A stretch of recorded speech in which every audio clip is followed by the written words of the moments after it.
Hi everyone, I'm Sarah Stowe, editor of Franchise Executives and Franchise Business, part of the Octamedia publishing stable, and I'll be moderating today's discussion. We have an excellent lineup of guests today in this, the latest instalment of our Australian Franchise Outlook 2026 webinar series.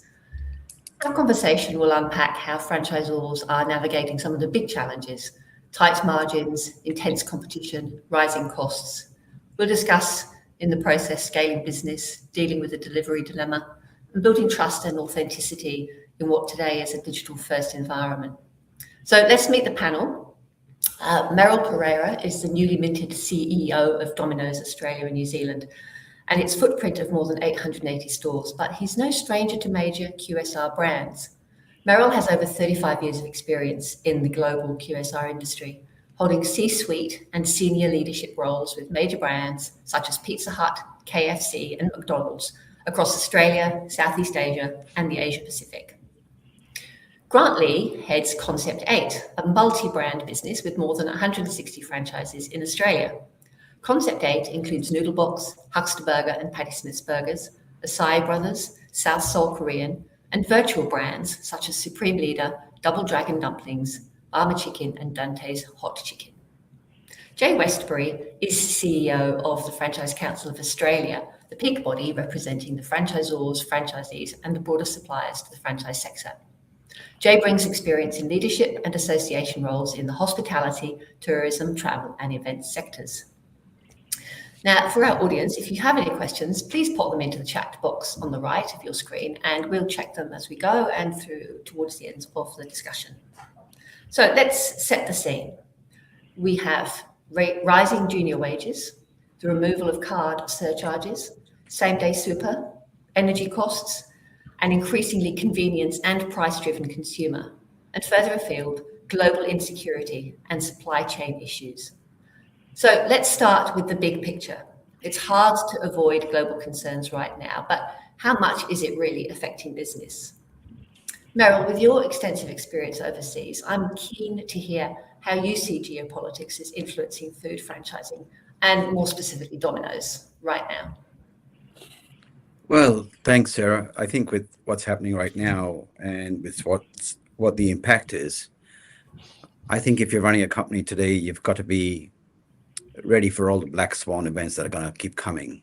We thought we'd seen the worst with COVID, but we're now seeing what's happening in Australia with fuel. We've got wage increases happening. And as a leader of a company, you've got to constantly looking at your business model. And the last thing you want to do when these things happen is take prize. You want to look at your complete business model, your unit economics, and then decide and make a call as to whether you can really, cover some of those costs to doing things differently. But in my opinion, these things are going to keep happening. These things are going to be part of doing business and running a company. So that's my take on it. What about volatility in terms of who can manage this best, do you think, in terms of what can operators do? Is it about being flexible? Is it about supply chains? Is there anything particular there that you see? I think it's everything in business today. So whether you're looking at in the franchising world that we live in, it's the responsibility of the franchisor and the franchisee to make sure this partnership works, as far as making sure you overcome all the challenges that you go through. And when I said earlier about looking at every part of your business, you've got to look at everything, right from supply chain. Look at I call the suppliers our business partners, and look at what deals you have going with them. If you can basically commit to long-term deals during these times, you may be able to hold on to your prices. You've also got to worry about when you're overseas, you're dealing with exchange rates. So when you're working with your business partners, stroke suppliers, if you can lock in, a commitment of long-term deals, then you're able to manage some of that impact on your P&L. So when you look at all these things that are happening today in the business world, menu prices should be the last thing that you should look at. You should look at everything else on your business. Look at everything. Look at the deals you're doing with your landlords. Look at the deals you're doing with your suppliers. Look at the way you run your business. Look at your menu. At this time, it's really important to look at your menu and see how that works, and then make a call. Make a call on basically what you like to do. But in my opinion, the last thing should be, passing that through to the consumer. You may not have a choice at the end of the day. You may have to do it, but in an environment that we are in today, and the challenges that we are seeing with things happening in Australia, value is going to be an important thing. Grant, thank you, Meryl. Grant, what are your observations about the sort of the larger picture before we get down into some unit profitability queries? Yeah, thanks, Sarah. And firstly, I agree with Meryl. Black swan events, they're going to come. We went through COVID. We went through, back in my time, the session we had to have back in the day. Now we've got petrol. Our view at Concept 8 is that we can't control wars. We definitely can't control Donald Trump. Inflation, I'm not sure if inflation's coming, stagflation. I'm not even sure I know what stagflation is. People are talking about a possible recession. And now we've got the oil supply issue, which is clearly going to affect our team's ability and our customers' ability to travel to our restaurants. So that's a drag. All of our COGS have to be delivered to all of our restaurants. So I'm expecting a call from Bid Food that we're going to have to wear the price of some of the petrol increases that they're experiencing. But at the end of the day, it takes further discretionary income spend from our customers. So that can't be good with the cost of living pressures they're all under as well. But the way we look at things here is, we can't control any of that, but we can control how we react to it. So, sort of back to, that I'll control the controllables. And we think the best thing to do is have a great culture and react in a disciplined and fast way. The best way to take advantage of a good economy is to have a strong culture, but also the best way in a declining economy or a tough economy, or facing the challenges we're facing now, we think is also to have an amazing culture. So the C8 team that we've built here loves change. The whole act fast, fail fast. We've got another belief: do, learn, do. So that's what we mean about a disciplined approach. So do little things. You can wrap data around everything these days. So do a little thing, check the results, and if it's good, double down. If it's bad, cut your losses. And if it's okay, just tweak it. So an example of that was when when prices skyrocketed a few weeks ago, the marketing team jumped on our app, communicated to our customers, don't worry about the price of petrol, get free delivery on the app, and 2 days. So that's what we mean about acting fast in a disciplined way. So we can react, we can control that, but that's about it. So okay, yeah. we'll come to, as I said, more detail on some of the other points. But Jay, if we bring that back home in terms of kind of cost of living pressures, how are you seeing cost of living affecting the domestic market, affecting this space? Well, cost of living, there was a period of time, perhaps towards the beginning of the year, where apparently cost of living went away, and that's because the media stopped talking about it because there was something else to talk about. It didn't go away, as we all know. We're 3 weeks away from the Jim Chalmers budget. I'd imagine the Treasury would have laptops aplenty trying to work out which page to include and which page to not. It's going to be an incredibly interesting political environment when that budget is handed down. And without being critical of the individual, I don't think anyone in Australia would want to be the Treasurer right now, given that there is more looming interest rate rises. We've got the petrol price situation, which maybe has stabilised, but it's artificially stabilised because there's an incentive in place to the redaction of half of the excise, and there's also a redaction by the states for their clip of GST. I mean, how complicated can we make it in this country? The other thing that's going to be very interesting to see whether or not the Prime Minister, once he gets back from his shoring up of supply tour, after he puts out fires in Geelong, is can he control National Cabinet? Now, as we all know in COVID, it was uncontrollable. The Prime Minister was clearly not in charge of this long period of time because premiers made decisions because they believed that they had the statutory authority to do so, and they in fact did.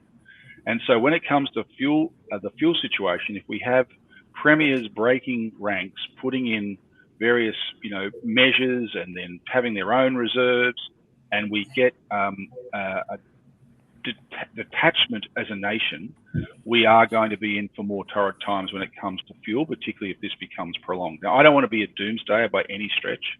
I'm hopeful that given that most of the state governments are of a particular persuasion that happens to be the same persuasion as the Prime Minister, that maybe everyone will hold the line and we can get a commonality, because as people move around this country and as suppliers particularly supply product to QSRs right across this nation, if there's different rules of engagement in different states, once again, Australia demonstrates the fact that the Federation is not alive and well, and it's one time when the Federation needs to be alive and well. So that's what's on my radar, with a keen interest in what's going to come down in a few weeks at the federal budget. The franchising community and world is well placed and is articulating its points of view to government firmly, and fingers crossed it will not be a inflammatory budget that causes the inflation to get out of hand. The cost of living is kind of overrides so many things, and I'm keen to hear how you as food franchisors are managing to kind of deliver on convenience and price. That's had a conversation before about, which is taking precedence at the moment. Is it convenience or price? So I'm interested, Grant, in what's the secret sauce at Concept 8 in regards to that dilemma, the convenience and price. How are you making that happen effectively? Yeah, thanks, Sarah. And back to my previous theme, unlike Jay, I won't be watching the budget. I'll be at the pub that night, but I'll react the next morning. The biggest shift we've seen directly affecting all of our brands, so it's the same in the Thai market, the burger market, the chicken market, and the Asian market, is we're seeing customers, loyal customers, just trade down on their frequency. So people who used to come weekly may come fortnightly, the fortnightly group coming monthly. So we're seeing that across the board, but we've also seen and we are reacting to the market with the increased range of value meals that we have to put out. There was a time, it was a while ago when I had hair, when you had an event, a grand final sale or a New Year's sale or whatever, but we pretty much have value meals daily now across our brands, and we have to, because we see how the customers react to that. And if we don't have some sort of deal, sales are impacted. But the issue with that is we also have to control our franchise partner margin. So at the bottom, we've got the margin which we must protect. But at the top, we've got all these pressures around the price of import, the cost of consumer reluctance to pay full price. So we're doing a lot of work on cost of goods, on labour. Some of you may have been to seminars where I've spoken about how we're using technology to reduce labour. So we're basically automating all of our Asian restaurants now. So back in the day, we would have a wok chef cooking our meals. Now we've got automated woks.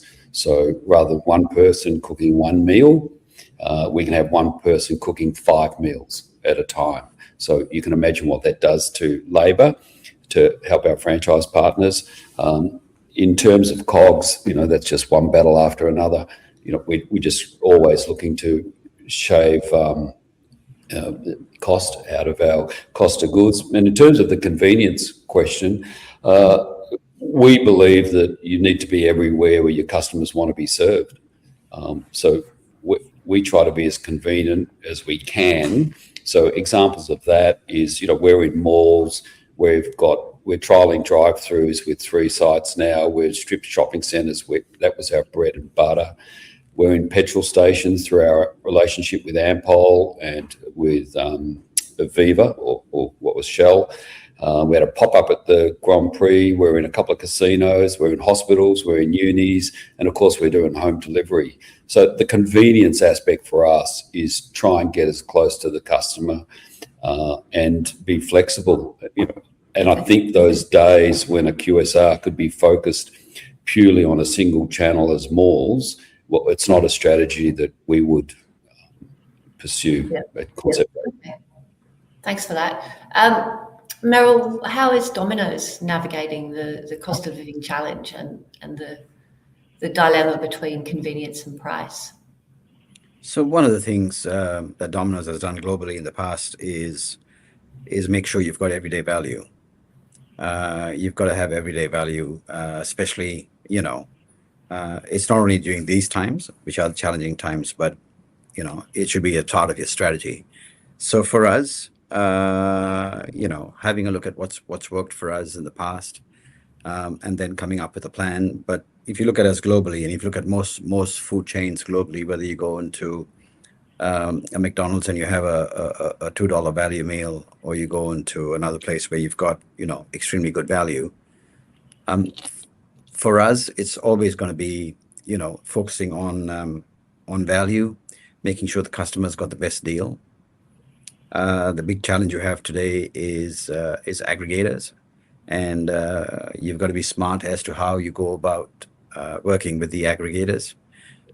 Some businesses, aggregators can do anywhere from 30% of their sales to 50% of your sales, and you've just got to be smart about how you go about navigating those costs on your P&L, and yet at the same time making sure your business model is still working. And like I said earlier, right, one of the things with navigating through this stage, with making sure you've got value and then making sure you've also got convenience, is you've got to look at everything on that P&L of yours. Everything. You start from the top with COGS, and you look at how you're running with your COGS, and if it means you having a look at your menu and rationalizing your menu, then that's what you should do.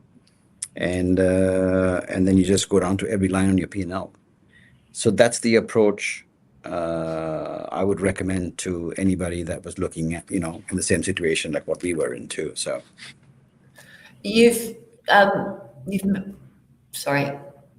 previously we would have said, I think, that convenience has been the buzzword. Is that still the case, or has price become the bigger issue now for consumers, Meryl or Grant? It's like a balance between both. I still, if you look at it, even when we were when you looked at businesses during fuel prices going up, I wouldn't say that delivery took such a big hit. So people still were still using convenience. It's become a habit now. But of course, I think Grant mentioned it earlier about now you've got some of your suppliers that are saying it's going to be much more expensive for them to get their food out to you, like Midwest. And so what you've got to do is you've got to make sure that when you're going through all these deals with your suppliers, that you're able to work out a win-win for both. The suppliers will have to put their costs up because there's fuel costs in there, but the challenge is going to be how do you get that balance between price and convenience. And I think, in my opinion, I still think convenience is going to be playing a pretty big part in our business as we move forward. And with pricing, you're going to have to work out what works well for you. And having something like an entry-level value price seems to be the winning thing for a lot of the QSR players. And you've seen that when you've gone around. In the past, you would have, in the month of February, you will have some strong deals because you come off Christmas. and then people get their credit card bills at the end of Jan. So if you look at it, February's always been a month of doing some strong deals. But today, all that's gone. It's now, every day, people have got value and offer happening. So, Sarah, sorry, yes. I just butt in and just add to what Meryl just said. There used to be that old saying, you can have, a low price, you can have it quick, or you can have good quality, choose two. Well, I think the reality today is consumers want all three. They don't want to choose between one or two. They want it all. And so we just have to adapt and make sure we're delivering, quality meals quickly at great value. That's just the way it is. That makes it sound so simple, Grant. Easy to say, hard to do. So easy, right? That's where we're all going wrong.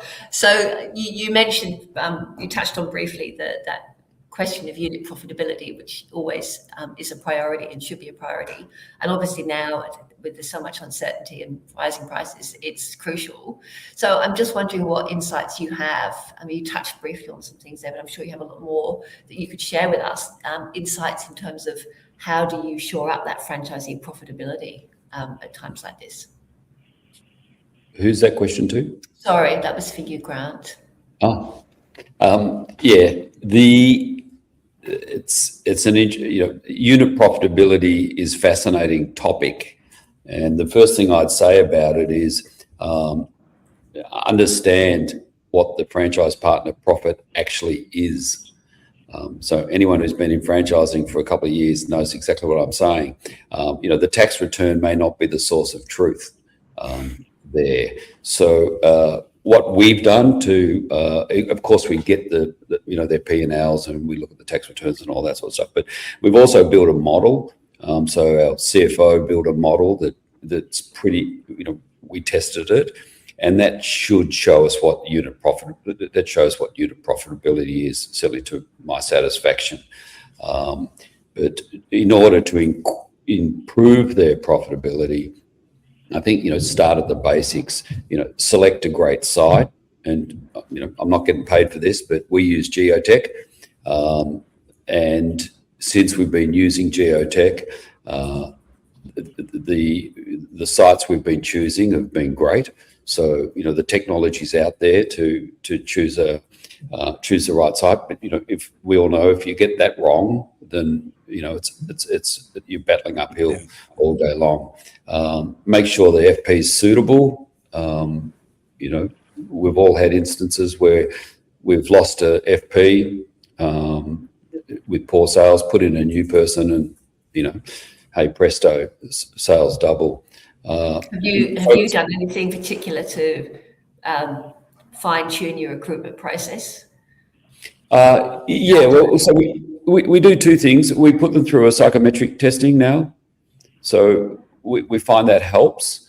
What we're looking for there is, we actually don't want to dumb it down. We don't want entrepreneurs who want to do it all, reinvent the wheel. We want people who are prepared to follow rules. That's essentially what we're looking for, because we find people who are happy to follow rules are better at following all of our SOPs and following the system. We don't want people who break the system or think they can find a better way.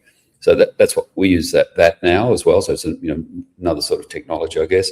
Focus on COGS. So we use SAPI for that. So I'm putting out all these brand names.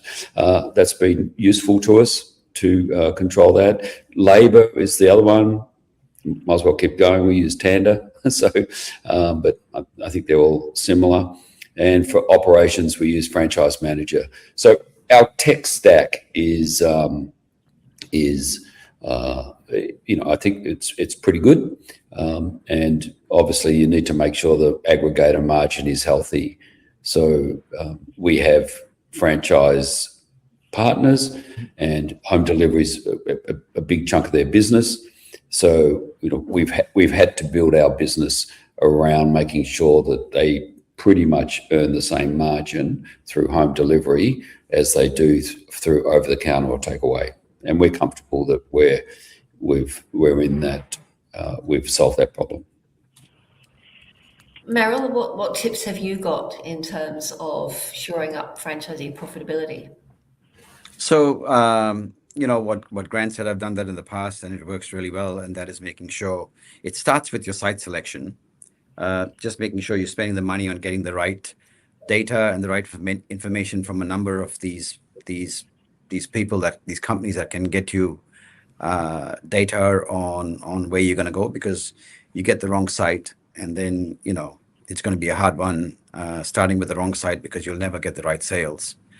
Along with that, I would say recruiting the right franchise partner. That's a really important thing, bringing in the right person. And in the past, what we've done is we've put them through, whether it's a 6-month or a 9-month or even a 12-month training program, which is quite hard. But if you look at it, Macca's does that when they hire a new franchisee, right? You've got to go into training in a store for 12 months, and that's why they've got such a high success rate. But if you can't do the 12 months, which not many of the other guys can do, you at least make sure if it's a 3-month program, it's a really good program. And then when you put them into their restaurant, have a team that follows up with them for the first 6 to 9 months to make sure they're meeting their projections and they're meeting their milestones. So those two things, and then you got to go through every line on that P&L, right, and figure out what you can do. I mean, I've looked at things in the past where even you can go back to your suppliers with your packaging, and is there another way to do your packaging? And it can be a certain width, but that can be reduced and give you the same quality. So there's many things that you need to look at when you're looking at this whole business model and everything that's going through with it. But yeah, I just take every line on that P&L and basically start from zero, and that's how you work it through. Aggregators obviously play a big kind of role in this, and delivery is a fundamental volume driver now for QSR. So as you've both mentioned, it can be tough with margins. What tactics can you employ, do you think, Meryl, to ensure that your franchisees are, or how does Domino's kind of manage that so franchisees aren't getting a raw deal? So it's been all over. It's not only out here, but it's been all over. The aggregators have become extremely strong during COVID and after COVID too. So doing deals with them whereby it's a win-win for both sides, and that's a key thing for me. The aggregators have got a huge database. So I know when I was working in my previous role in India, we did some really impressive campaigns with them where we would feature deals on their platform, and they would advertise for us.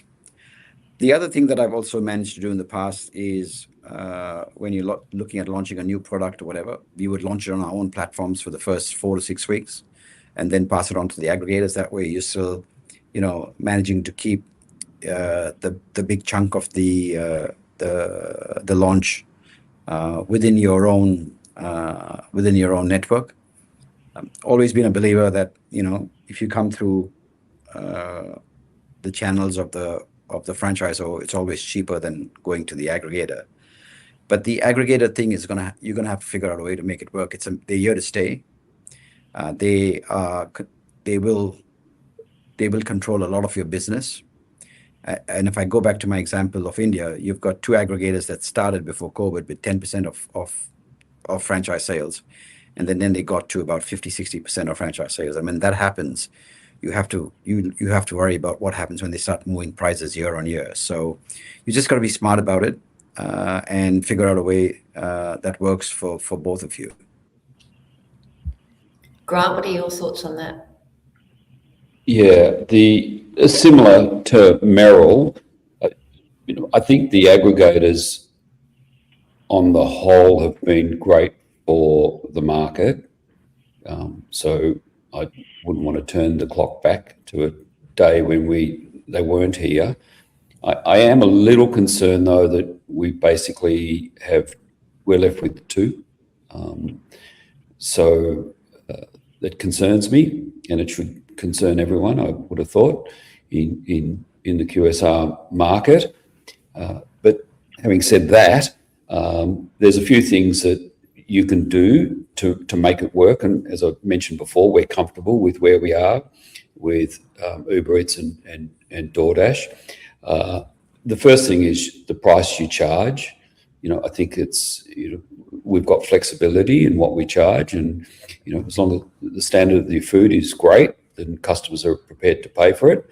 You have the flexibility to charge more, and a customer should expect to pay more if they want it delivered to their front door than getting in the car and driving down. So you've got price to help mitigate the added cost. You've also got the choice of what product you choose to offer. So, we're flexible at Concept 8 with all of our brands. It shouldn't be an expectation that customers can come into every one of our stores or our restaurants and get exactly the same menu as Uber Eats or DoorDash. So, because, obviously we'd prefer to sell the higher margin ones on home delivery. And the other thing that we've worked through, and I'd encourage everyone to work through, is the meal doesn't have to be the same in terms of its size, and you've got flexibility. So if anyone's struggling with profitability on the aggregators, I'd encourage you to go back to the drawing board and build a menu from the ground up that makes it profitable for you to sell that meal. Don't try and sell exactly the same meal with exactly the same margins on the aggregators as you are over the counter, because you're either going to go broke with the aggregators or you're missing out on opportunity over the counter as well. Jay, have you had any thoughts on kind of delivery in when you went to the IFA in the US? Was there much happening over there? Well, look, it's strangely, I'm from the travel industry originally, right? So we live in aggregator world. It's the same concept. There's a supplier, it's got a product, and they sell it through a travel agent. And there's some monolithic, enormous brands, and I'm not going to give anyone a free plug. And the discussion that you've just been having with the learned gentleman is exactly the same conversation that's been going on in the travel industry for decades. And so strangely, as I'm listening, I'm thinking, suddenly I feel I know what you're talking about. One of the spaces that I think is very relevant and will become more relevant depending on behaviours will be what the regulator decides to do. Because as we see at the moment, fortunately, there is competition in the form of two operators. In the travel sector, there are two very large aggregators in the travel sector. And in fact, there's a third player in the Australian market, and so that does create a lot of competition in the aggregation space. But if in fact that aggregation space became one, I would think there would be no choice but the industry to mount a fairly big case to get the regulator more involved, because what happens is that they have so much access over the customer, and their power is the customer, and the perennial fight of who is the customer. If a customer arrives and buys through an aggregator, is the customer the hamburger joint's customer, or is it the aggregator's customer? It's the same argument in travel, and so it's a space that I've seen debated for decades. No great silver bullet solution here. In terms of what was being discussed in the US recently at the International Franchise Association conference, that happens to be in Vegas, this conversation was alive and well, and is equally as big a deal in the US. Even with some of the enormous brands, you'd think they would have more market control and more ability to have control over the behaviours of some of these aggregators. But exponentially, the aggregators are even bigger over there. So it is, the conversations we're having here really are just the same conversations with a few less zeros, but still the same challenges. And it's certainly one that the FCA is keeping a watch brief on, because if we start to see behaviours that are in the detriment of the franchising sector, then we'll have no choice but to go and knock on the door of the regulator and get them involved. Hopefully that won't be needed. Hopefully good governance on both sides will enable these parties to have a great working relationship, and everybody makes money, customers are getting great service, and everyone's happy, and I can see Grant smiling. Hopefully that's the outcome, and we won't have to get involved. But it's certainly a space, and certainly a space that's well in the eye of government authorities in the US for all the same reasons, unfortunately. Let's just move on to the question of competition and growth, and obviously scaling a food franchise. There's a lot of concerns around maintaining that strict product consistency, and operational standards while you increase the footprint. Grant, I know you've moved into the virtual brands scenario, so that is kind of clearly one route that you've taken for growth. I just wonder if you could talk around that and just any lessons that you might have for how brands can extend managing all those elements. Yeah, sure, Sarah. The virtual brands it's a really fascinating way to grow your business. We got into the virtual brand business 6 years ago. I'm pleased to say that the 6 brands that we launched, they're still around and doing well, but it doesn't come without some corresponding challenges for anyone that wants to try to launch a virtual brand. The first thing is, the obvious one is operationally. Most QSRs have, let's say, 20 main meals that they cook, and if you want to launch a virtual brand, you're probably going to have another 20. And if you want to do another virtual brand, you're probably going to have another 20, maybe. So, you've got to find a way to have consistency to cook all of these meals. You have to reconfigure your kitchen. So in our case, if I take Noodle Box, we've been cooking noodles and rice for 24 years. And then all of a sudden we started doing fried chicken and then dumplings. So it required new equipment, new training, new supply channels, all of the rest. And you've got to do this at margin, because virtual brands, by their very nature, are only sold via aggregators. So you have to take that into account as well, that there is no over-the-counter margin to help there.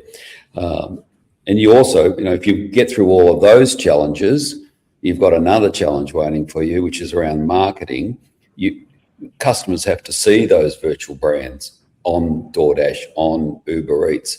So, fortunately, we've got a very talented marketing team here who have unlocked the code on how to do that. I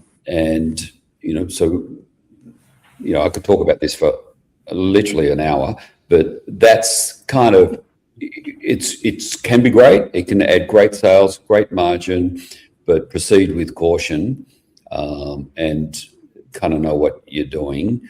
You can't just try and do the same thing and replicate it that you're doing with your main brand.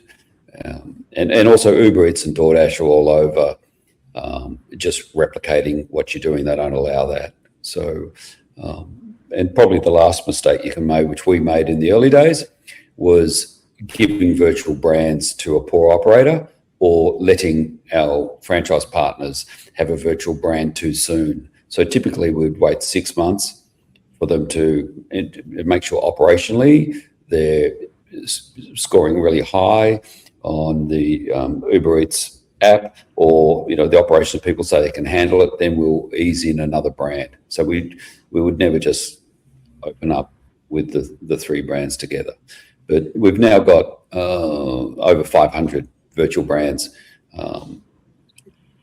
coming out of all of our restaurants. So you can do the maths, 160 odd restaurants, two per restaurant. So it's been good for us.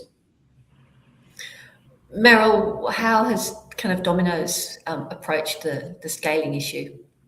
So I think gone are the days when you had global brands that came in and said you had to basically grow your footprint a certain number of restaurants year on year. Those days are gone. With everything that's happening right now, it's I think global brands have realized that it's now making sure that you've got the current stores that you have are growing at a decent rate, not at a rate that, you have master franchisees that have to open 100, 200 restaurants a year.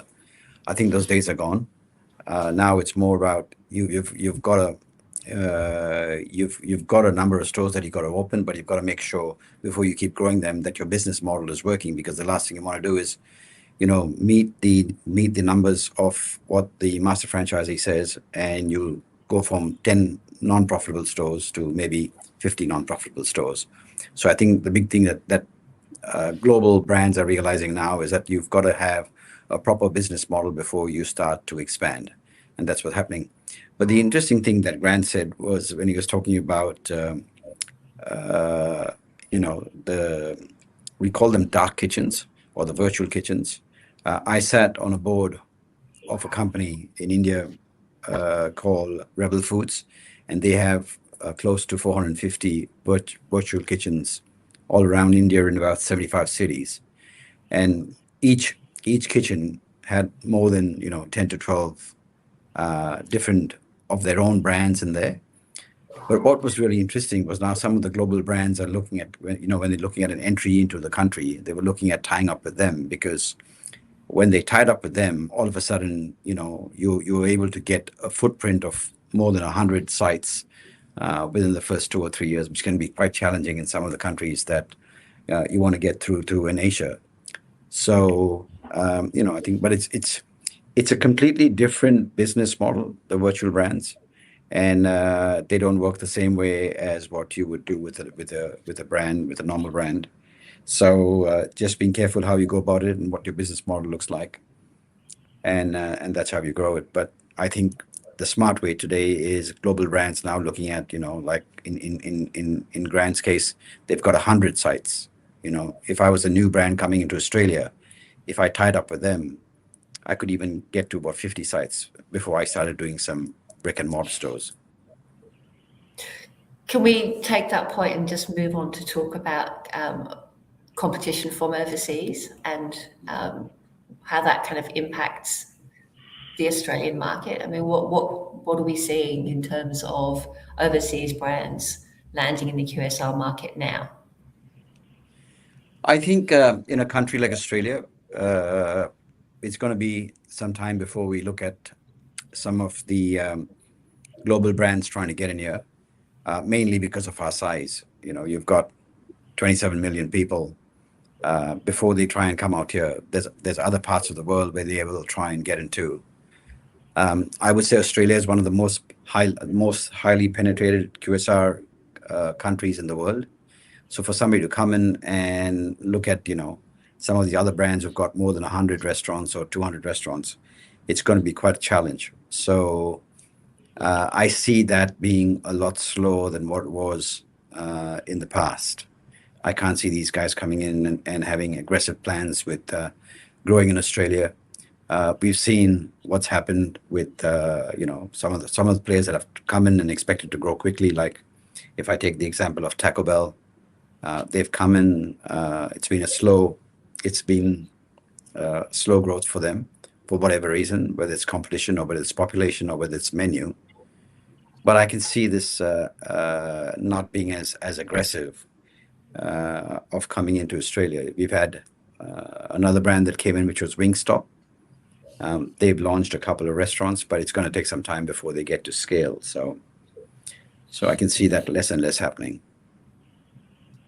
Grant, what are your thoughts on that? Yeah, a couple of things. We've seen a lot of global brands come in, and I won't name them, with big press releases, but it hasn't fulfilled, the amount of restaurants that they said they were going to build usually doesn't happen.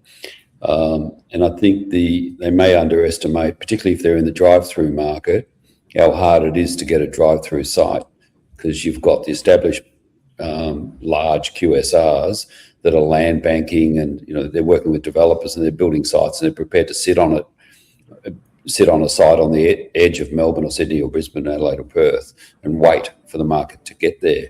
So I think the challenge has possibly been for them, site selection, because, as Meryl mentioned before, we must be one of the most overly serviced restaurant brands in the world in terms of who's here and our population. Houston's got the same population as, or is it Texas, the same population of Australia, one of the two, I can't remember. So it's just kind of different. And I also think that some of them have made the mistake about adapting to the Australian palate. And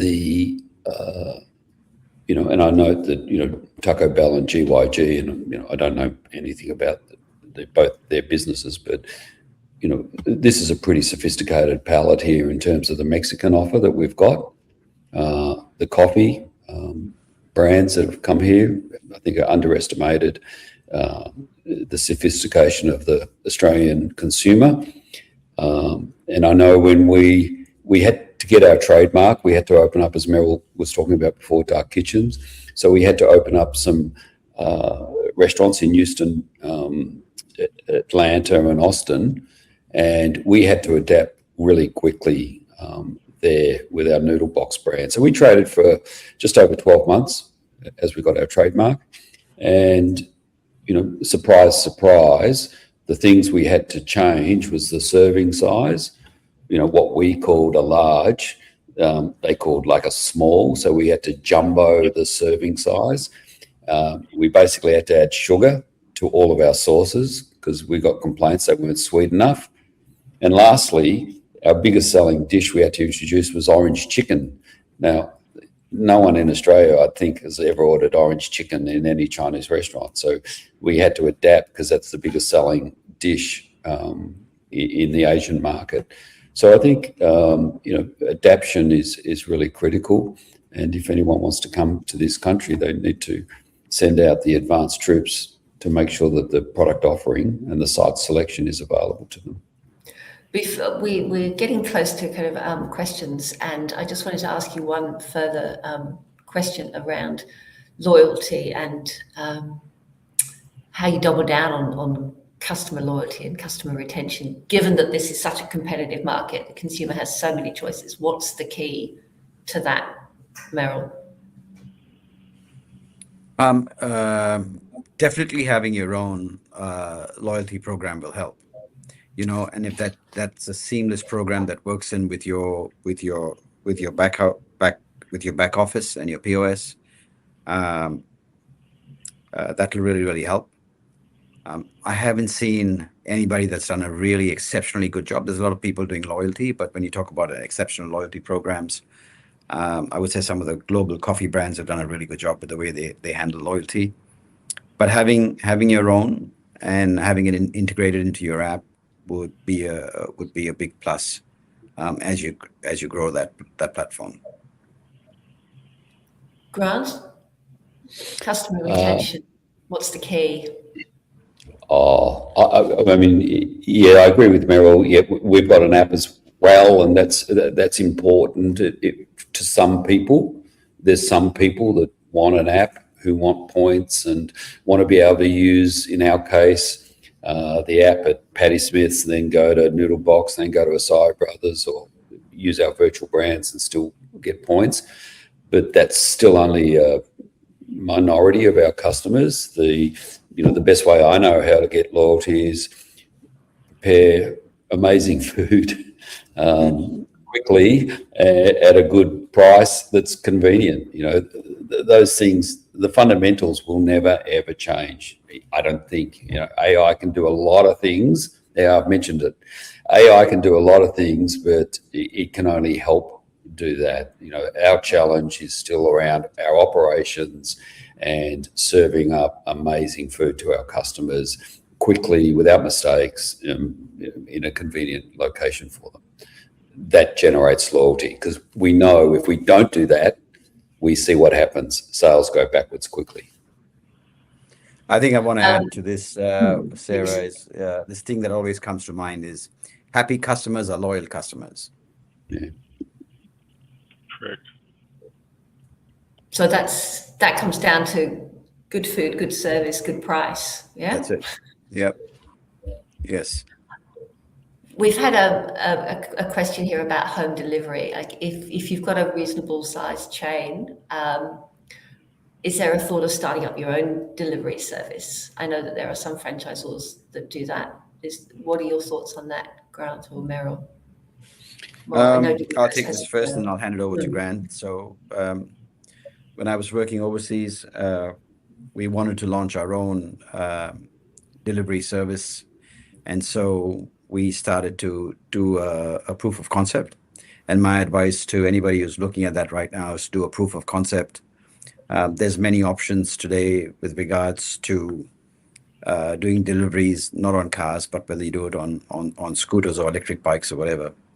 But the biggest thing is to do a proof of concept, take a market, do a test, do the numbers, and then decide whether you want to roll this out over your 150 stores.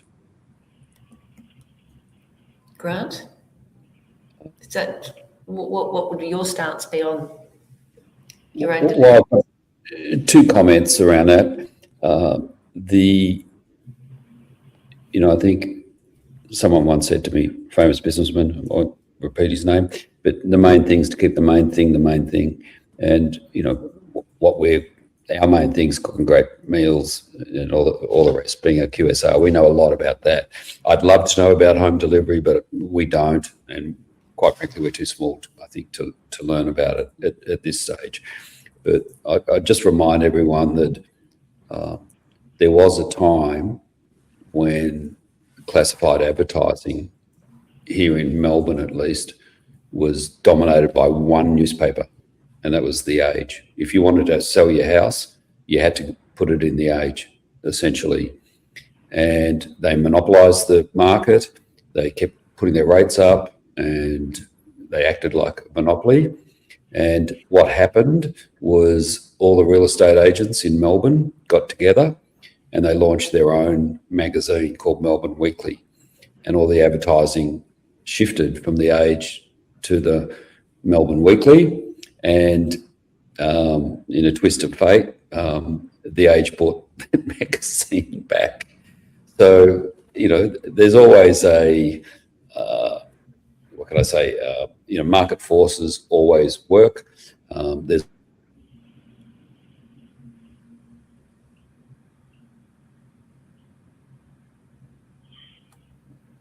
Oh, sorry, we lost you at the end. I lost you at the end there, Grant. But I just wanted to ask there's another kind of comment here from someone saying that it's really important in this climate to review insurance and to make sure the group is harnessing its collective power within the insurance market. That goes down to, I think Grant's frozen, but that goes down to, again, what I said about looking at your P&L and looking at every line. So on one of your lines, you would have insurance. You've got to go back and look at the insurance and decide what's the best number for you or what's the best company to go with. But of course, you should look at everything. You should look at everything on that P&L.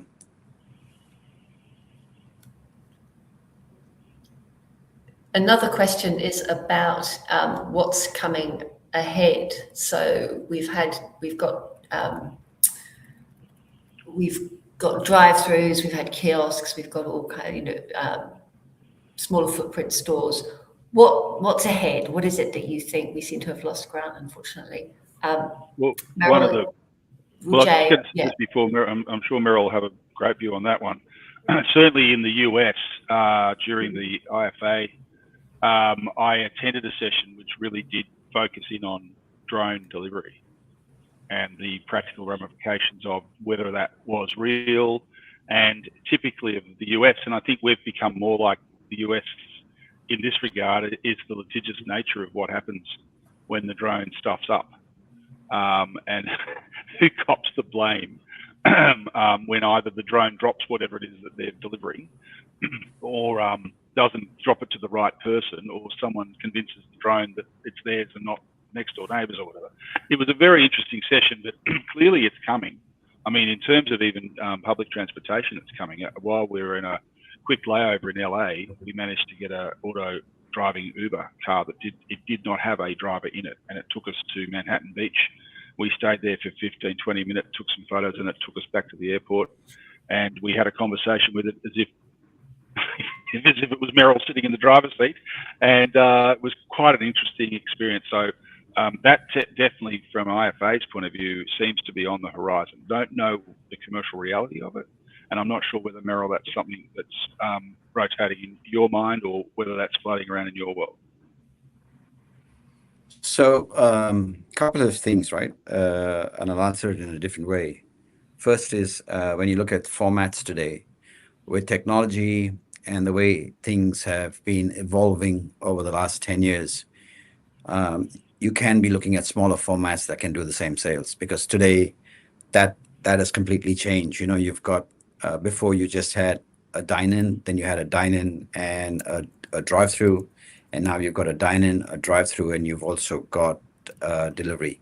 So formats have changed, and with technology today, you can look at smaller formats that really work and can do the same transactions as what these big formats can do. So that's the first thing. Second thing is, if you go into the smaller formats, then there's different areas where you can look at putting your QSR restaurants.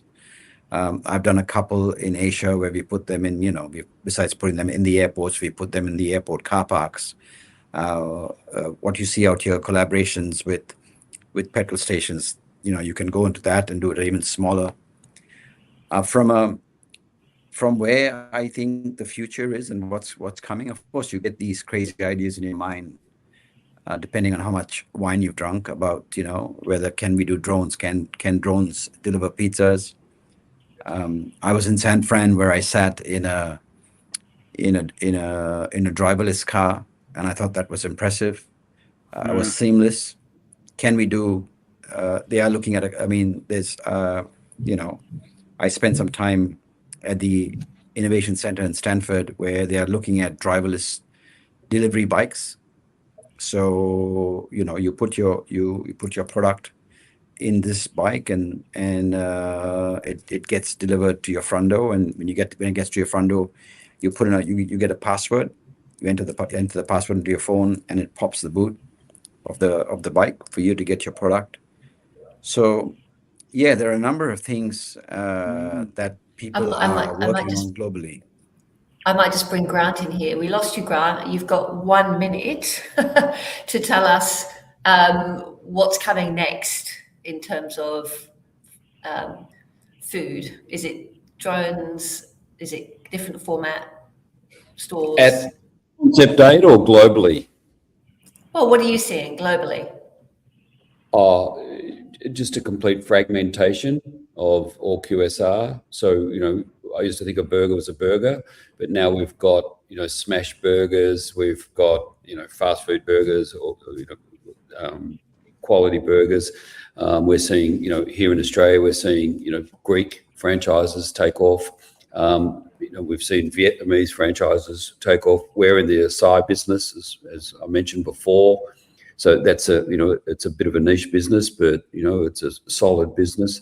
So just a fragmentation of there's all different types of pizzas available, not just the Italian ones. I was up in Sydney. I saw a pizza from a Middle Eastern country, I think. So that would be the trend that I see both here and globally. Okay. Thank you. Well, I'm going to close the session just with a roundup of key points. Thank you all very much for contributing to that. I think we can say that unit profitability is key, and navigating to do that, you've got to navigate the challenges of rising costs with controlling controllables, taking a laser focus to all parts of the business. As you've said, every line has got to be gone through, preparing for black swan events, and basically looking at ways to keep the basics at the core of the business. Don't forget the foundations. I think those would be the strongest points, and keep looking out for what's new. Thank you all very much for your contributions today. Thank you. Thanks a lot. Thank you. Bye all. Thank you.